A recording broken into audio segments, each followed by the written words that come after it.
తొలి తెలుగు సాంకేతిక పత్రిక కంప్యూటర్ విజ్ఞానం యూట్యూబ్ ఛానల్కు స్వాగతం సుస్వాగతం. మీకు చిన్న ప్రశ్న, భూమికి ఎంతమంది చందమామలు?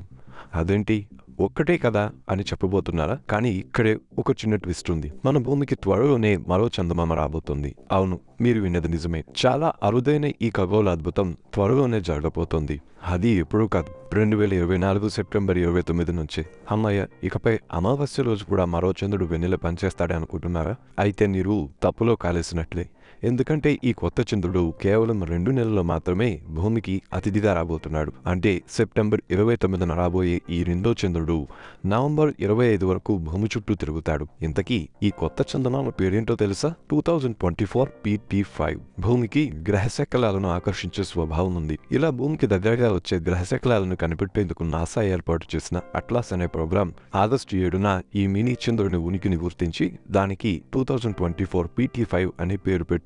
ఈ మినీ మూన్ భూమి గురుత్వాకర్షణ శక్తికి లోనై 56 రోజుల పాటు భూమి చుట్టూ పరిభ్రమిస్తుంది. అయితే ఆ తర్వాత వెళ్లిపోతుంది. ఇంకా చెప్పాలంటే ఇది భూమి చుట్టూ ఒక పరిభ్రమణం కూడా చేయకుండానే తిరిగి వెళ్లిపోతుంది.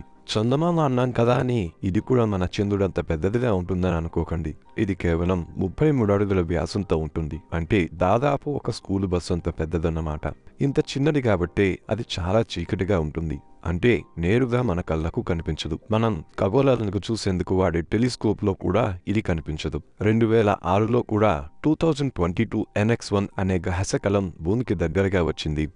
2006 జులై నుంచి 2007 జులై వరకు ఇది భూమి చుట్టూ పరిభ్రమించింది. ప్రస్తుతం భూమికి దగ్గర అవుతున్న 2024 PT5 కూడా 2022 NX-1 అనుసరించిన మార్గాన్ని అనుసరిస్తోంది. నవంబర్ 25న భూమి నుంచి దూరంగా వెళ్లిపోయే ఈ మినీ మూన్ మళ్లీ 2051లో భూమికి దగ్గరగా వచ్చి తిరుగుతుందని శాస్త్రవేత్తలు అంచనా వేస్తున్నారు. ఈ మినీ మూన్ వల్ల భూమికి ఎలాంటి ప్రమాదం లేదని శాస్త్రవేత్తలు భరోసా ఇచ్చారు.